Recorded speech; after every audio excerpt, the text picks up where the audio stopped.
terus-terusan bicara tentang meningkatkan dana transfer, semua daerah pasti menginginkan peningkatan dana transfer pimpinan.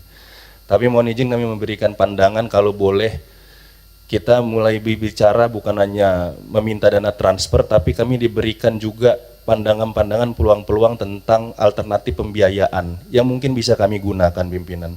Jadi selain ada efisiensi ataupun berkurangnya dana transfer kami, tapi kami juga mungkin dikasih kelonggaran sedikit untuk menggunakan alternatif pembiayaan, sehingga kami bukan hanya berharap dari dana transfer, tapi kami bisa melihat peluang untuk mengembangkan daerah kami dari sisi-sisi yang lain, termasuk misalnya kerjasama, ada KPBU mungkin timelinenya juga bisa lebih disingkatkan, karena KPBU di daerah ini kami dulu pernah mencoba di Kota Medan, makan waktunya bisa sampai 6 bulan untuk masalah KPBU. Prosesnya sangat panjang. Mungkin hal-hal seperti ini mungkin yang bisa dijadikan timelinenya mungkin bisa dipersingkat, tapi tetap mengikuti regulasi, sehingga pembiayaan kami untuk pembangunan ini bisa ada alternatifnya, ada solusinya, sehingga kami tadi gubernur yang tadi banyak janji selama 5 tahun ini bisa memenuhi janjinya tanpa hanya mengharapkan transfer dari keuangan pusat. Tapi kami punya alternatif pembiayaan, mungkin juga seperti BOT, mungkin yang bisa agak dilihat lagi aturan-aturannya yang mungkin bisa sedikit meringankan dan sedikit memudahkan bagaimana kami daerah-daerah ini bisa memanfaatkan peluang-peluang aset-aset yang kami miliki, dan juga area-area pembangunan yang mungkin bisa dilihat juga dari sektor-sektor, bukan hanya dari keuangan murni dari APBD ataupun transfer dari APBN. Itu yang masalah keuangan. Pimpinan yang berikutnya masalah pengelolaan BUMD, izin kami melaporkan BUMD di Provinsi Sumatera Utara itu jumlah BUMD-nya ada kurang lebih ada 6 BUMD yang ada di Provinsi Sumatera Utara, dan kami melaporkan dari 6 BUMD ini sejauh ini memang hanya 4 yang masih memiliki fiskalnya yang surplus. 2 diantaranya ini masih mengalami kerugian, yang dari 6 itu kan kami bacakan satu persatu. Pertama itu Bank Sumut, yang kedua itu Perumda Tirta Nadi.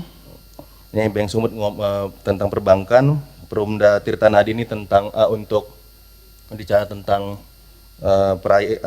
PDAM, Prasarana Sumatera Utara, dan PD Aneka Industri dan Jasa Provinsi Sumatera Utara. Nah, 2 yang masih mengalami kerugian itu adalah PT Dirga Surya Sumatera Utara dan PT Perkebunan Sumatera Utara. Kami di Provinsi Sumatera Utara punya perkebunan yang lumayan luas, pimpinan, tapi disinilah juga lah yang mengalami kerugian yang paling banyak, itu rugi dari tahun 2023 sebesar 64,3 miliar, dan di PT Dirga Surya sebesar 4,1 miliar. Nah, ini dari BUMD, selebihnya masih sehat dan masih menyumbangkan PAD kepada kami, dan dari PAD dari BUMD ini kami bacakan sumbangan dan target realisasi dari sumbangan untuk PAD-nya sendiri. Dari tahun 2021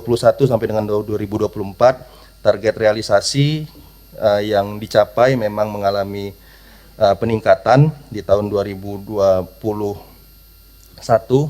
penurunan dari tahun 2021 sampai dengan 2024, yaitu realisasi di tahun 2021 di 384 miliar, dan di tahun 2024 sisa 318 miliar untuk realisasi dari PAD untuk sektor BUMD ini sendiri. Oleh karena itu kami tadi sangat setuju yang disampaikan oleh pimpinan tentang bagaimana BUMD ini bisa juga dijadikan suatu holding, jadi di satu holding, bukan hanya holding antara di provinsi kami, tapi holding juga dengan beberapa BUMD yang dimiliki pertama sekali dengan kabupaten kota di daerahnya. Karena holding antara BUMD dengan provinsi dan kabupaten kota di dalamnya ini juga bisa sangat membantu. Pertama, pergerakan dari BUMD yang ada di daerah, yang di kabupaten kota, dan juga BUMD di provinsi itu sendiri.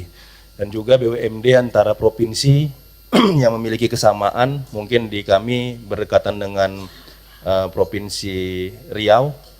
Nah ini mungkin ada BUMD yang serupa, masalah perkebunan, ini mungkin bisa kami di holdingkan atau disatukan atau dimergerkan ataupun dikerjasamakan, sehingga perkebunan yang ada di perusahaan perkebunan yang milik BUMD ini bisa progresnya semakin bisa lebih baik lagi.